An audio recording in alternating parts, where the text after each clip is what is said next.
syartil masyhudi lakum bil jannati nasaban min Rasulillah sallallahu alaihi wasallam.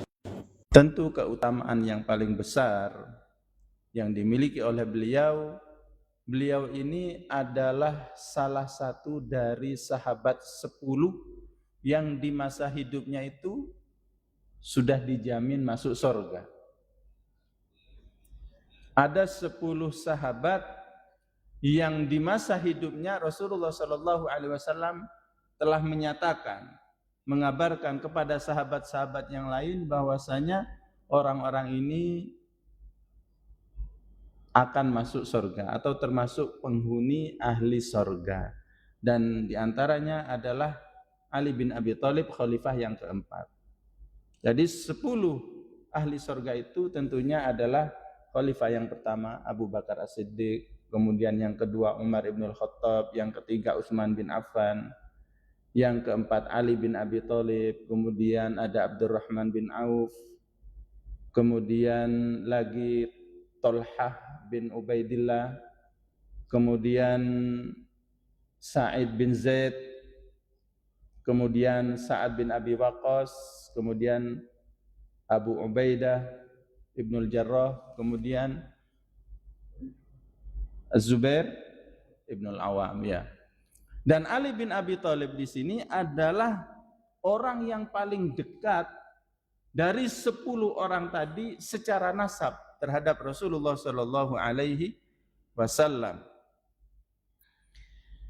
Fa innahu Ali bin Abi Thalib, sesungguhnya yang paling dekat secara nasab kepada Rasulullah sallallahu alaihi wasallam dari penghuni surga tersebut adalah Ali bin Abi Thalib bin Abdul Muttalib, wasmuhu Syaibah bin Hashim.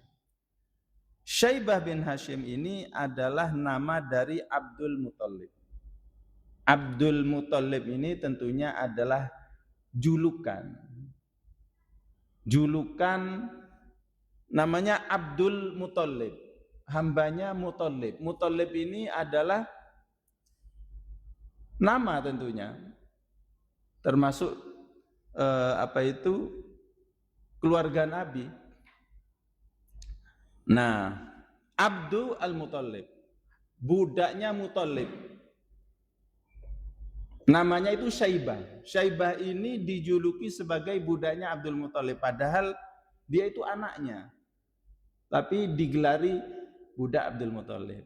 Kalau kita baca sejarah, kenapa kok dijuluki seperti itu? Karena di antara anak dari Muttalib itu ada anak yang dari istri muda yang berasal dari Madinah. Tatkala diboyong dari Madinah ke Makkah, dibonceng oleh bapaknya ini karena ibunya sudah meninggal, orang-orang Makkah itu mengira bahwasanya Abdul Muttalib ini membawa budak. Ternyata adalah anaknya yang berasal dari Madinah, sehingga disebut Abdul Muttalib, budaknya Muttalib, padahal anak beliau. Nah, Abdul Muttalib ini namanya Syaibah bin Hashim. Wasmuhu Amr bin Abdi Manaf, dan Hashim itu juga julukan.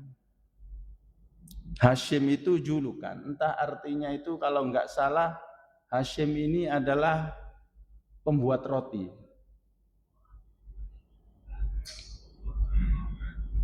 Dan namanya adalah Amr bin Abdi Manaf. Nah, Abdu Manaf namanya itu Al-Mughirah bin Qusay. Wasmuhu Zaid bin Kilab. Qusay itu artinya juga julukan.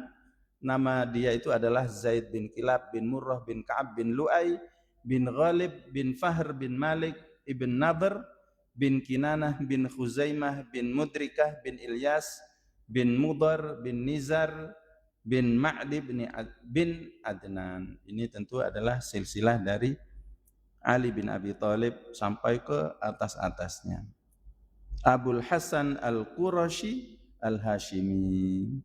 Ali bin Abi Thalib itu kunyahnya adalah Abul Hasan, bapaknya Hasan Al-Qurashi Al-Hashimi, fahuwa ibnu ammi Rasulillah sallallahu alaihi wasallam, Ali ini adalah misanan dari Rasulullah Shallallahu Alaihi Wasallam, misanan asli. Jadi bapaknya Ali dan bapaknya Nabi kita Muhammad Shallallahu Alaihi Wasallam itu adalah saudara kandung. Wa ummuhu Fatimatu bintu Asad bin Hashim bin Abdi Manaf, dan ibu dari Ali bin Abi Thalib itu namanya Fatimah. Namanya Fatimah. Jadi mertua sama menantunya itu sama-sama Fatimah. Fatimah bintu Asad bin Hashim bin Abdi Manaf. Jadi ini masih ibunya termasuk masih satu kabilah. Kalau nggak salah sama bapaknya Ali Abu Thalib itu misanan.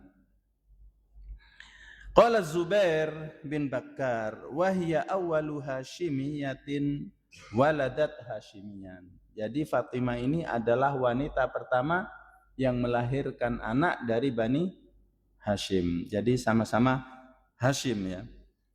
Wa qad aslamat wa hajarat wa abuhu huwal ammu syaqiq ar-rafiq Abu Thalib wasmuhu Abdul Manaf. Dan ibunya ini Fatimah ini, ibunya Ali bin Abi Thalib itu sempat masuk Islam, bahkan sempat berhijrah, tapi bapak beliau tidak masuk Islam, yang bernama Abu Thalib. Wa abuhu, dan bapak Ali bin Abi Thalib itu adalah al-ammu syaqiq ar-rafiq, adalah paman kandung Nabi Shallallahu Alaihi Wasallam ar-rafiq, yang terus mengayomi. Karena setelah wafatnya Abdullah, bapaknya Nabi kita Muhammad Shallallahu Alaihi Wasallam, maka yang merawat adalah pamannya, adik dari Abdullah yang bernama Abu Thalib. Nah, Abu Thalib tentunya adalah kunyah, wasmuhu Abdu Manaf, namanya Abdu Manaf. Kadza nassa ala dzalikal Imam Ahmad bin Hanbal huwa wa ghairu wahidin min ulama'in nasabi wa ayyamin nas. Seperti itulah yang telah ditulis oleh Imam Ahmad bin Hanbal, beliau dan yang lainnya dari ulama-ulama nasab dan sejarah. Wa za'amatir rawafid anna isma Abi Thalib Imran wa annahu al-muradu min qawlihi ta'ala innallaha astafa Adama wa Nuhan wa ala Ibrahima wa ala Imran 'alal alamin. Nah, wa za'amat, dan meyakini orang-orang Rafidhah, orang-orang Syiah Rafidhah, kata Ibnu Katsir, meyakini bahwasanya nama Abu Thalib itu bukan Abdu Manaf. Namanya itu Imran. Ini kenyelenehan orang-orang Syiah. Jadi memang sejak dahulu kala orang-orang Syiah Rafidhah itu sukanya memang ngarang-ngarang, membuat kedustaan-kedustaan, menafsiri Al-Quran itu seenaknya sendiri. Namanya Imran. Dan Abu Thalib itulah yang dimaksud di dalam ayat Al-Quran, yaitu innallaha astafa, sesungguhnya Allah telah memilih Adam wa Nuhan, dan Nuh, wa ala Ibrahim, dan keluarga Ibrahim, wa ala Imran, dan keluarga Imran, keluarga Abu Thalib ini. Jadi ngaconya orang-orang Rafidhah itu seperti itu. Alal alamin, atas seluruh alam. Waqad akhta'u fi dzalika khata'an katsiran, dan mereka orang-orang Rafidhah itu dalam hal itu melakukan kesalahan-kesalahan yang banyak. Walam yata'ammalul Qur'an, dan mereka tidak mencermati Al-Qur'an qabla ayyaqulu, sebelum mereka berkata. Jadi mereka mudah ngomong seenaknya sendiri tanpa mencermati Al-Qur'an dari awal sampai akhir, maksudnya ini seperti apa, tidak. Jadi sesuai dengan selera mereka. dicocok-cocokno lawan keyakinan mereka, sehingga nanti Ali itu adalah orang pilihan, bahkan lebih mulia daripada Nabi kita Muhammad SAW. Sampai ada yang seperti itu,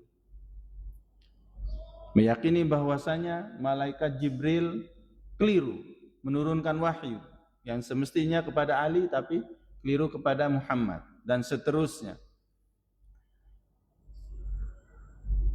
Qabla ayyakulu hadzal buhtanu minal qawli fi tafsirihim lahu ala ghairi muradillahi ta'ala. Tentu ini adalah kedustaan dari sebuah ucapan dalam penafsiran mereka yang tidak sesuai dengan apa yang diinginkan oleh Allah Subhanahu wa taala. Kenapa? Kata Ibnu Katsir, jelas ini keliru, tidak sesuai seperti yang diinginkan oleh Allah. Fa innahu qad dzakara ba'da hadhihi qaulahu ta'ala. Karena sesungguhnya Allah setelah menyebutkan ayat ini, Allah meneruskan dengan firman-Nya, idz qalat imra'atu imrana rabbi inni nadzartu laka ma fi batni muharrara. Ingatlah tatkala perempuan Imron itu berkata, nah ini perempuan Imron, Rabbi inni nadzartu laka ma fi batni muharrara. Ya Allah Tuhanku, sesungguhnya aku bernazar hanya untukmu apa yang ada di dalam perutku nanti. Aku bebaskan hanya untuk mengabdi kepadamu. Nah, yang dimaksud di sini Imra'atu Imran tentunya adalah Maryam.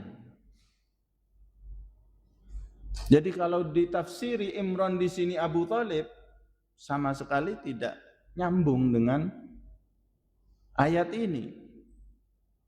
Makanya Ibnu Katsir menyatakan apa yang dilakukan oleh Ar-Rawafid, orang-orang Rafidhah itu benar-benar di luar nalar dalam penafsiran mereka itu terhadap Al-Qur'an.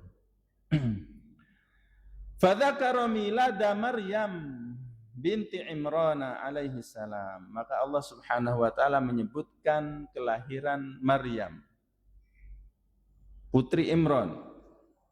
Wa hadza zahirun walillahil hamd. Ini sangat jelas sekali bahwasanya Imran itu ya bukan Abu Thalib. Ya Imran ya Imran. Wa qad kana Abu Thalib katsiral mahabbah at-tabi'iyyah li Rasulillah sallallahu alaihi wasallam wa lam yu'min bihi ila an mata ala dinihi kama thabata dzalika fi sahihil Bukhari. Dan Abu Thalib ini kalau kita mempelajari sirah nabawiyah, maka kita akan dapati bahwasanya kecintaan Abu Thalib kepada ponakannya itu sangat luar biasa. Kecintaan seorang ayah kepada anak kandungnya bahkan lebih. Abu Thalib lebih mencintai ponakannya daripada anak-anaknya sendiri. Akan tetapi beliau ini tidak beriman terhadap agama yang dibawa oleh Nabi kita Muhammad sallallahu alaihi wasallam. Dan itu jelas-jelas tertera di dalam kitab Sahih Bukhari. Jadi pamannya Abu Thalib secara keyakinan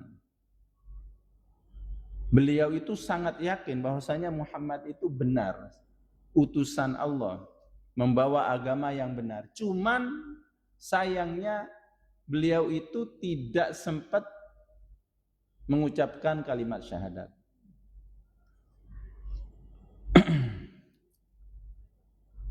Min riwayati Sa'id ibn al-Musayyib an abihi fi ardihi alaihi salam ala ammihi Abi Thalib wa huwa fi siyaqi ayyakula la ilaha illallah.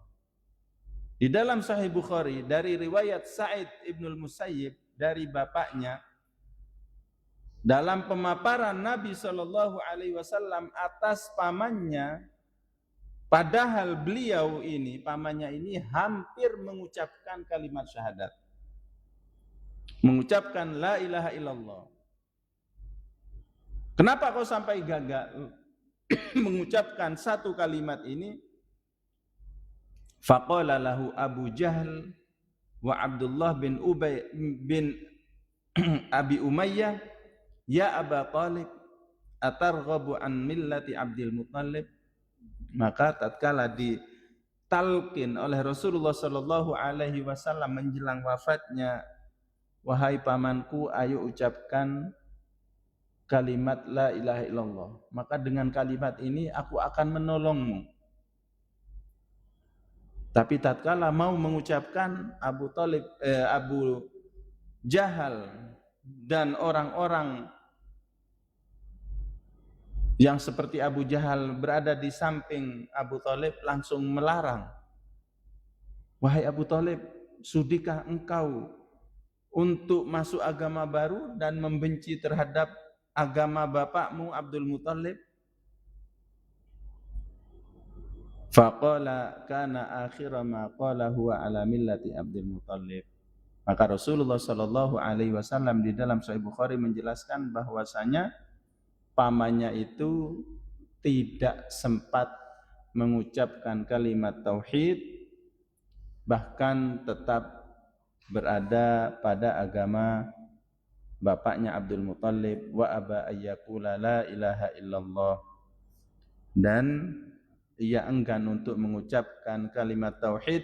Fa kharaja Rasulullah sallallahu alaihi wasallam wa huwa yaqul, maka setelah meninggal pamannya Abu Thalib, maka Rasulullah sallallahu alaihi wasallam keluar dari kamarnya wa huwa yaqul, dan beliau mengatakan, amal astaghfiranna laka ma lam unha angka.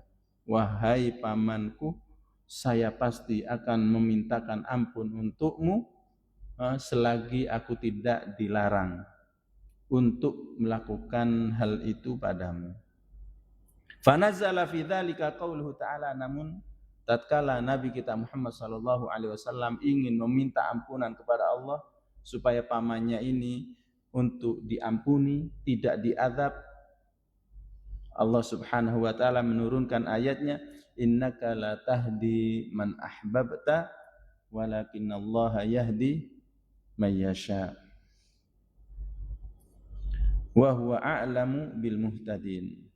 Sesungguhnya engkau wahai Muhammad itu tidak mampu memberikan hidayah terhadap orang yang engkau cintai. Tentu di sini adalah hidayah taufik, bukan hidayah bukan hidayah irsyad ya.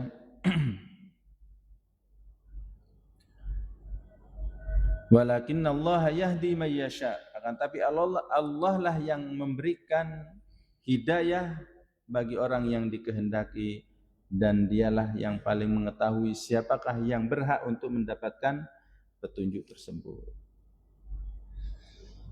Tsumma nazala bil Madinah qauluhu ta'ala, dan juga di Madinah setelah berhijrah Rasulullah sallallahu alaihi wasallam turun firman Allah taala, maka nalin nabiyyi walladzina amanu ayyastaghfiru lil musyrikin walau kanu uli qurba min ba'di ma tabayyana lahum annahum ashabul jahim. Tidaklah atau tidak boleh bagi seorang nabi dan orang-orang yang beriman untuk memintakan ampun bagi orang-orang yang melakukan kesyirikan, walaupun mereka itu adalah orang-orang terdekat, setelah jelas bahwasanya mereka itu adalah penghuni neraka jahim. Wa makana istighfaru Ibrahim li abihi illa am mau'idatin wa'adaha iyyahu, dan juga permintaan ampun Ibrahim untuk bapaknya itu tidak boleh. Pernah dibolehkan, akan tetapi sebelum jelas-jelas bapaknya itu ahli neraka. Falamma tabayyana lahu, akan tapi setelah jelas bagi dia, annahu aduwwun lillah, bahwasanya bapaknya sendiri itu adalah musuh Allah, tabarra'a minhu, maka Nabi Ibrahim pun berlepas diri. Inna Ibrahima la'awwahun halim, sesungguhnya Ibrahim itu adalah orang yang yang paling tunduk, yang penurut dan halim dan yang cerdas. Waqad qararna dzalika fi awailil mab'atsi wa nabbahna ala khata'ir rafidhah fi da'wahum annahu aslama wa iftira'ahum dzalika bila dalilin ala mukhalafatin nususis sharihah. Dan kata Ibnu Katsir, kami telah menetapkan, menjelaskan hal itu pada awal-awal pembahasan, dan kami telah memberikan peringatan atas kesalahan orang-orang Rafidhah. Nah ini, orang-orang Rafidhah selalu membuat-buat keyakinan-keyakinan, membuat hadis-hadis palsu. Apa yang mereka buat? Mereka membuat atau mengada-ngada bahwasanya Abu Thalib itu telah masuk Islam. Dan mereka mengada-ngada terhadap yang seperti itu tanpa ada dalil yang sharih baik dari Al-Quran ataupun hadis.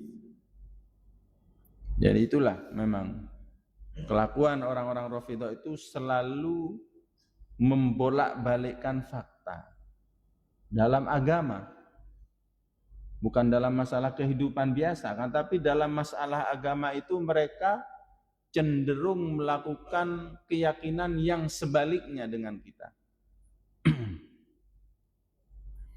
Wa amma Aliun radhiyallahu anhu fa innahu aslama qadiman wa huwa dunal bulughi alal masyhur. Adapun Ali bin Abi Thalib, tentunya beliau masuk Islam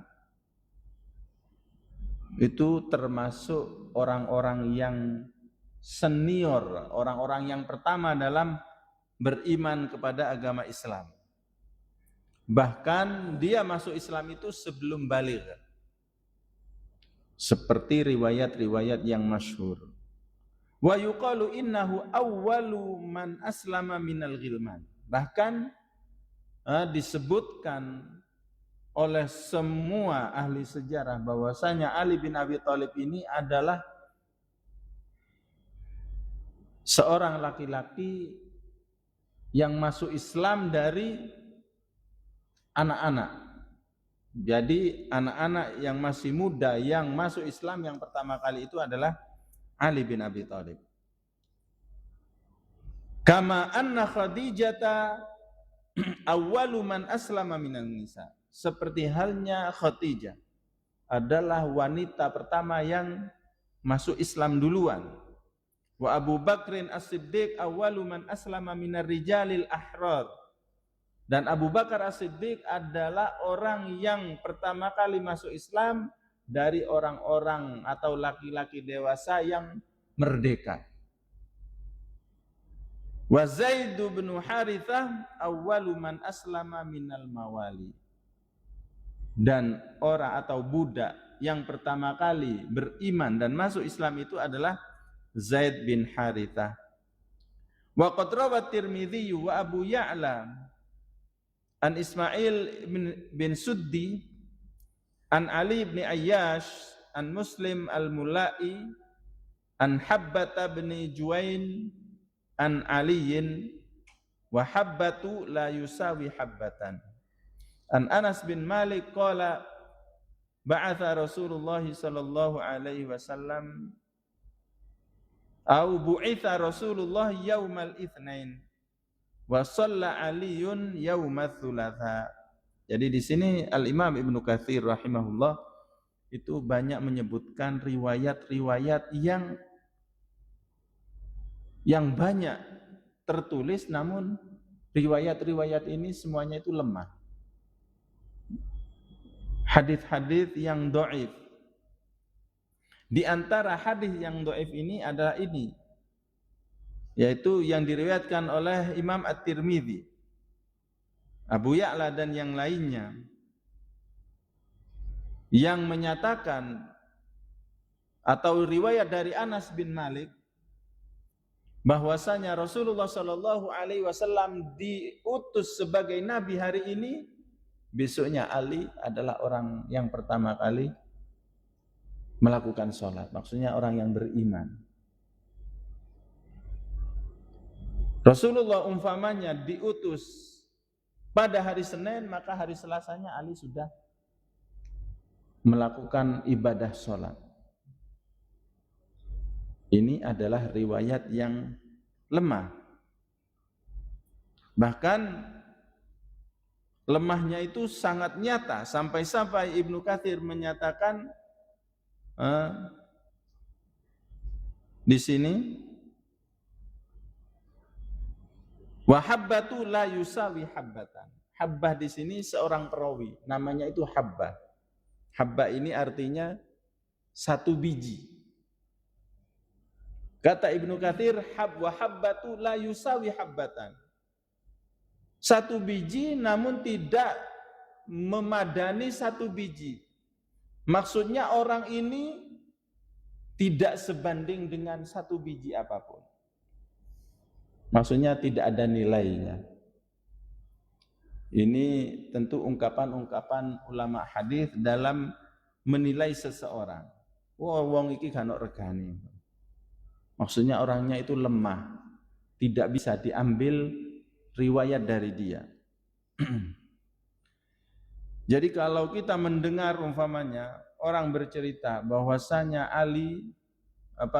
Nabi kita Muhammad diutus hari Senin, Selasanya Ali sudah sholat. Tentu ini adalah hadis yang tidak benar.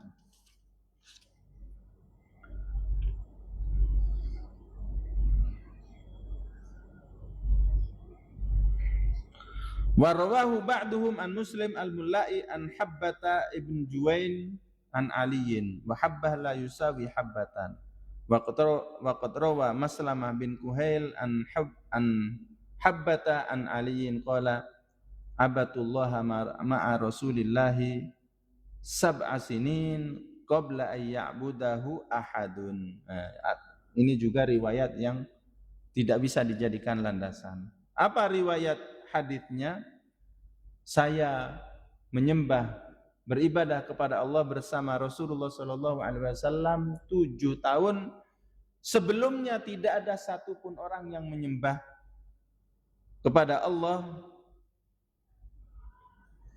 sebelumku. Maksudnya seperti itu. Tentu ini adalah riwayat yang tidak benar. Wa hadza la yasihhu abadan, dan ini tidak sah selamanya. Wa huwa kadzbun, dan riwayat ini adalah dusta. Wa rawa Sufyan ats-Tsauri wa Syu'bah an Salama an Habbah an Aliyin qala ana awwalu man aslam. Ada riwayat yang lain mengatakan aku adalah orang yang pertama kali masuk Islam. Tentu wa hadza la yasihhu aidan, dan ini juga tidak sah, tidak benar. Padahal tadi ada benarnya. Saya adalah orang yang pertama kali masuk Islam. Kalau dari anak kecil, iya.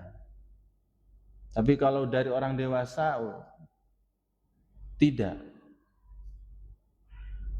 Kenapa ini tidak sah? Karena semua riwayat-riwayat tadi itu ada perawi yang namanya Habbah tadi. Wa habbatu dhaifun, kata Ibnu Katsir, dan Habbah ini adalah orang yang dhaif. Wa qala Suwaid bin Sa'id haddatsana Nuh bin Qais bin Sulaiman bin Abdullah an Mu'adzah al-Adawiyah qalat sami'tu Ali bin Abi Thalib ala mimbaril Basrah yaqul ana siddiqul akbar amantu qabla an yu'mina Abu Bakrin wa aslamtu qabla an yuslim wa hadza la yasihhu qalahul Bukhari. Atau ada riwayat yang lain yang menyatakan bahwasanya Ali bin Abi Thalib pernah naik di atas mimbar di Basrah kemudian mengatakan aku adalah as-siddiq. Aku adalah as-siddiq al-akbar, yang paling besar. Aku beriman sebelum Abu Bakar beriman. dan aku masuk Islam sebelum dia masuk Islam. Kata Ibnu Katsir, wa hadza la yasihhu, dan ini tidak sah, tidak sahih. Bahkan yang mengatakan tidak sahih pun juga Al-Imam Al-Bukhari.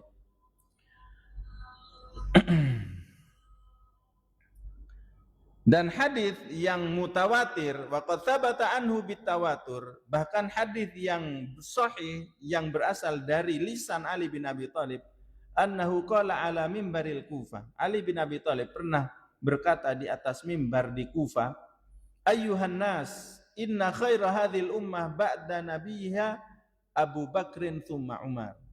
Walau syi'tu an usammiya thalitha la sammaitu. Wahai manusia, ketahuilah sesungguhnya manusia yang terbaik setelah nabinya itu adalah Abu Bakar, kemudian Umar.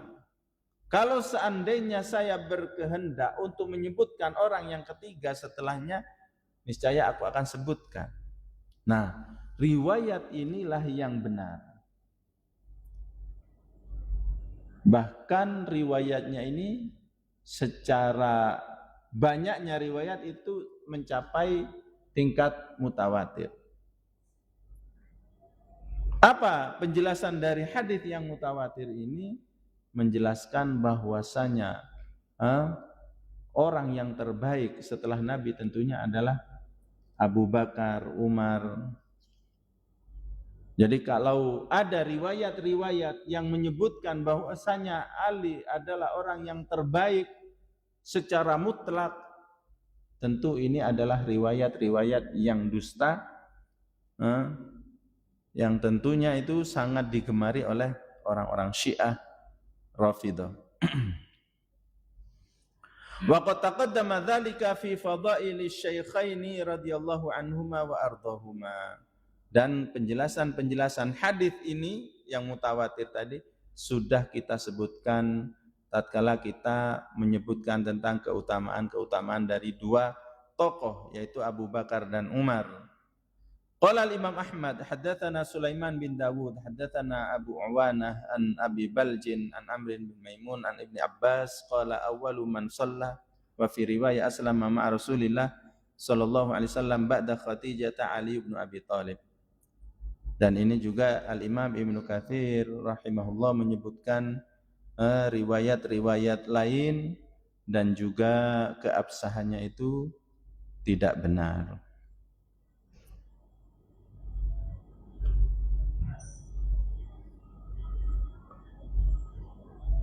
Sehingga kata Ibnu Katsir, waqad warada fi annahu awwala man aslam min hadhil ummah ahaditsu katsira. Banyak sekali hadis-hadis yang menyebutkan bahwasanya Ali adalah manusia yang pertama kali masuk Islam.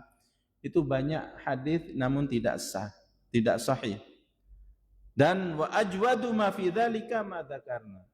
Jadi riwayat yang terbaik adalah riwayat yang telah kita sebutkan. Apa? Iya, memang Ali adalah orang pertama kali masuk Islam, namun dari anak-anak, kalangan anak-anak yang masih belum baligh. Wa ala annahu qad khulifa fihi wa qad i'tana al-Hafidz al-Kabir Abul Qasim bin Asakir fi tarikhihi bi tariqi hadhihi riwayat. Faman arada kashfa dzalika fa alaihi bi kitabihi at-tarikh wallahu al-muwaffiq lis-shawab. Jadi kalau kita umpamanya baik betul.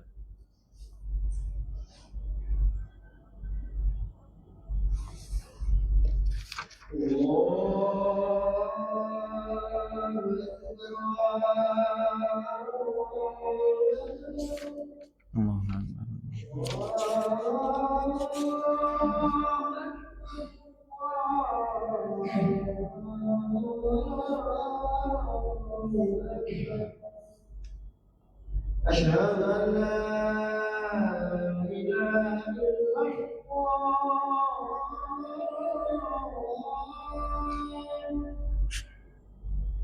أشهد أن لا إله إلا الله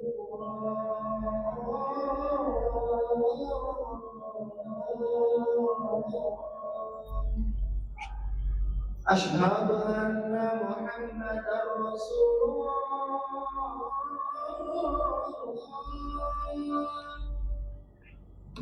أشهد أن محمدا رسول الله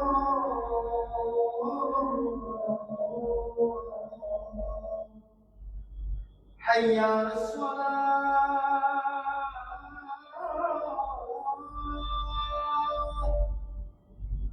حي على الصلاة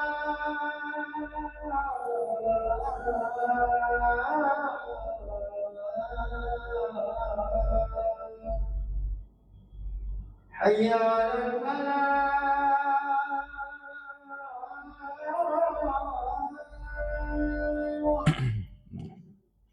حي على الفلاح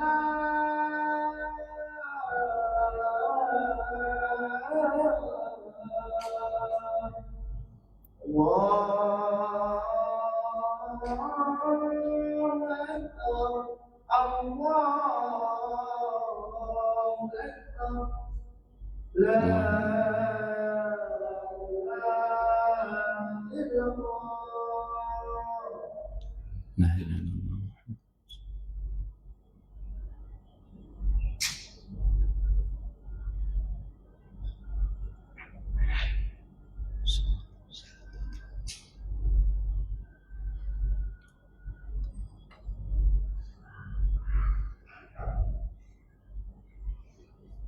Berapa menit Abu Arfa untuk sholat? 10. Baik, kita lanjutkan. Jadi Ali bin Abi Thalib ini tentunya adalah orang yang paling dekat dengan Rasulullah Shallallahu Alaihi Wasallam, terutama di awal-awal agama Islam itu datang. Bahkan kata Ibnu Katsir, Ali bin Abi Thalib ini di masa hidupnya itu sering hidup di bawah naungan Rasulullah Shallallahu Alaihi Wasallam. Jadi kebutuhannya, apanya, makanya itu sering dijamin oleh Rasulullah Shallallahu Alaihi Wasallam. Kenapa? Karena pamannya itu termasuk orang yang mengalami kondisi krisis secara ekonomi dan juga keluarganya sangat banyak. Sehingga dengan Rasulullah Shallallahu Alaihi Wasallam itu sangat dekat. Baik di Makkah, Rasulullah Shallallahu Alaihi Wasallam itu sering menjadikan Ali bin Abi Thalib itu menjadi wakilnya dalam melaksanakan amanah-amanah atau titipan-titipan. Karena Rasulullah Shallallahu Alaihi Wasallam sebelum menjadi nabi itu adalah orang yang terpercaya, sehingga banyak orang-orang penduduk Makkah itu tatkala mau safar atau apa itu menitipkan hartanya itu kepada Nabi kita Muhammad Shallallahu Alaihi Wasallam. Dan Ali bin Abi Thalib itu sebagai wakilnya. Dan Ali bin Abi Thalib itu terus menjadi teman Rasulullah Shallallahu Alaihi Wasallam sejak awal diutus sebagai nabi dan membawa agama Islam itu sampai Rasulullah Shallallahu Alaihi Wasallam wafat. Sehingga Ali bin Abi Thalib ini adalah misanan dan juga teman, dan juga beliau ini mantu Rasulullah Shallallahu Alaihi Wasallam. Hubungannya itu sangat dekat. Persahabatannya pun juga begitu. Perjuangannya juga sangat besar. Sehingga di semua medan peperangan Ali bin Abi Thalib itu selalu hadir. Bahkan seringnya yang memegang bendera, bahkan merupakan pahlawan yang terdepan. Semua peperangan diikuti kecuali di perang apa? Ada yang tahu? Ali bin Abi Thalib tidak ikut di perang Tabuk. Kenapa? Karena memang Rasulullah Shallallahu Alaihi Wasallam yang melarang. Wahai Ali, kamu tidak usah ikut, kamu ngurusi Madinah. Sehingga Rasulullah Shallallahu Alaihi Wasallam, sebenarnya Ali bin Abi Thalib tatkala tidak boleh ikut berperang itu merasa tidak nyaman gitu. kurang berkenan, sehingga Rasulullah Shallallahu Alaihi Wasallam menyatakan, amatardo antakuna minni bimanzilati Haruna min Musa ghairu annahu la nabiyya ba'di. Wahai Ali, tidakkah engkau ridho kamu ini memiliki kedudukan dariku itu seperti kedudukan Nabi Harun kepada Musa. Akan tetapi setelahku tidak ada nabi. Kalau setelah Nabi Musa ada beberapa nabi, bedanya itu di situ. Tapi kedudukannya kamu kepada diriku itu sama persis kedudukan Nabi Harun kepada Nabi Musa. Sama-sama misanan, sama-sama sepupu dan memiliki misi dan perjuangan yang sama. Dan kami, kata Ibnu Katsir, juga telah menyebutkan prosesi pernikahan Ali bin Abi Thalib dengan Fatimah, putri Rasulullah Shallallahu Alaihi Wasallam, dan bahkan cara bulan madunya itu pun terjadi setelah perang Badar,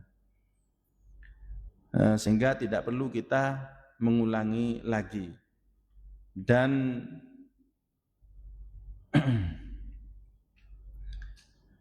tatkala Rasulullah Shallallahu Alaihi Wasallam juga ada kejadian yang menunjukkan tentang keutamaan Ali bin Abi Thalib itu setelah Hajjatul Wada.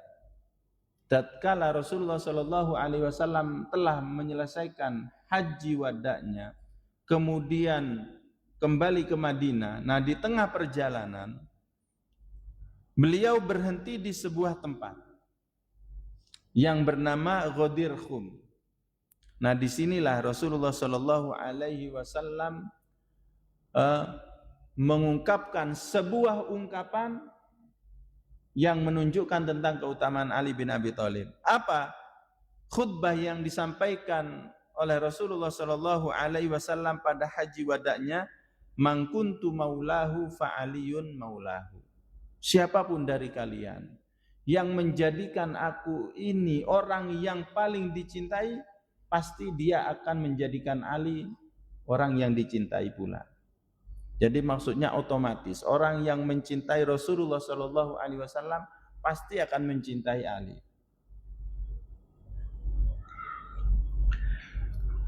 Nah, ini riwayat yang sahih cuman itu saja, atau ya seperti itu. Adapun riwayat-riwayat yang lain, maka kebanyakan itu tidak benar. Bahkan kebanyakan itu hasil rekayasa atau kedustaan orang-orang Rafidhah, terutama di tempat Ghadir Khum ini.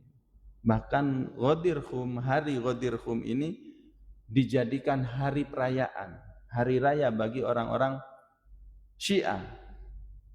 Nah, disinilah mereka membuat hadis-hadis palsu yang menyebutkan tentang keutamaan Ali bin Abi Thalib radhiyallahu anhu.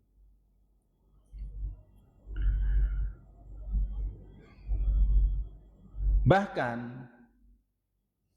hari sampainya Rasulullah Shallallahu Alaihi Wasallam di tempat Ghadir Khum itu selalu diperingati oleh orang-orang Syiah Rafidhah. Bahkan di sana mereka menari-nari, menabuh gendrang, terutama di saat ayam Bani Buwai. Bani Buwai ini adalah kelompok orang-orang Syiah Rafidhah yang pernah berjaya di Baghdad, sehingga pada tahun 400-an Hijriah. Dan ini nanti kita akan, kata Ibnu Katsir, sanunabbihu alaihi insyaallah. Kita akan jelaskan nanti tentang kejadian atau penyimpangan orang-orang Syiah Bani Buwai ini. Bahkan setelah 20 hari dari hari Khum tersebut, di sana, di Baghdad, di tempatnya Iran tentunya, toko-toko itu diliburkan, kemudian dikasih spanduk-spanduk. Para perempuan itu keluar rumah dengan melakukan demo di jalan-jalan untuk meratapi apa? terbunuhnya Husain dan seterusnya, terutama di hari Ghadir Khum ini. Jadi insya Allah kata Ibnu Katsir nanti kita akan jelaskan kejadian-kejadian tersebut secara jelas. Bagaimana wafatnya Husain bin Ali juga akan dijelaskan oleh Al-Imam Ibnu Katsir. Kenapa? Karena disinilah banyak kedustaan-kedustaan yang dibuat oleh orang-orang Syiah. Dan juga di antara nama Ali bin Abi Thalib itu atau kunyahnya itu diberi kunyah oleh Rasulullah SAW Abu Turab. Abu Turab, nama Abu Turab ini pernah dijadikan istilahnya nama buruk dari kelompok Bani Umayyah. Ada orang-orang dari Bani Umayyah itu menunjukkan rasa kebencian kepada Ali bin Abi Thalib dengan mengatakan Abu Turab. Padahal yang memberikan nama Abu Turab itu bukan mereka, adalah Rasulullah SAW seperti yang ada di dalam hadis Sahih Bukhari dan Muslim dari Sahal bin Sa'ad bahwasanya Aliyan ghadaba Fatimata. Pernah Ali bin Abi Thalib itu dibuat marah oleh istrinya Fatimah sehingga dia pergi ke dalam masjid menyendiri, akhirnya didatangi oleh Rasulullah SAW dan didapati Ali bin Abi Thalib itu tertidur di bawah tanah. Sehingga tatkala dibangunkan oleh Rasulullah SAW, di sebagian badannya itu menempel tanah tersebut atau debu tersebut. Nah, dari kejadian itulah Rasulullah SAW berkata kepada Ali, "Ijlis Aba Turab." Duduklah wahai Abu Turab.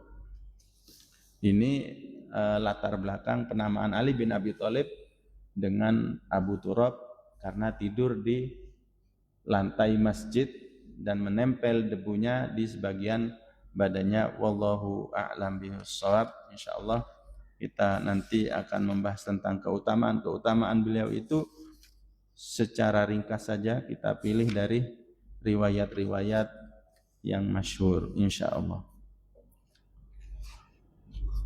Baik.